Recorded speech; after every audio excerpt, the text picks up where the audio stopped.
that's why these debates are probably more important than they ever have been in history. Watching this last debate, I would have to say that I probably would give the winning ballot or the winning ticket to Iain Black. There was lots of barbs that were being shot across the bow. Yuri Fulmer and Caroline Elliott. I can't believe that Caroline kind of took the bait. She is known as the front runner and the leader. So she is going to be the subject of many of the barbs. But again, she just didn't have that visionary stature. She didn't come out with a response that was counter to what was happening with the barbs. In fact, she went and started punching back, which really looked a little bit weak.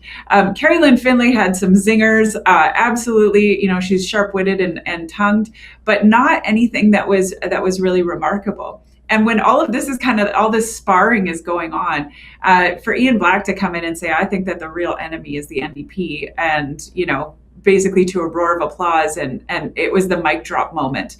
So I would definitely say that, in terms of how he articulated his vision, his policy matters, he was quick, he was sharp, he was to the point. He was, very statesman-like. He had this poise to him that the others just didn't seem to have. Peter Millibar, it was almost like, he just had a hard time kind of getting up and running, and just wasn't there for those barbs. Now, Peter can be very sharp-witted and tongued as well, but he just wasn't there in the same way. So don't know if he was tired that evening, or it's a very unnerving sort of venue to be doing this, especially with 5 candidates. But certainly I would say that Iain Black was a standout.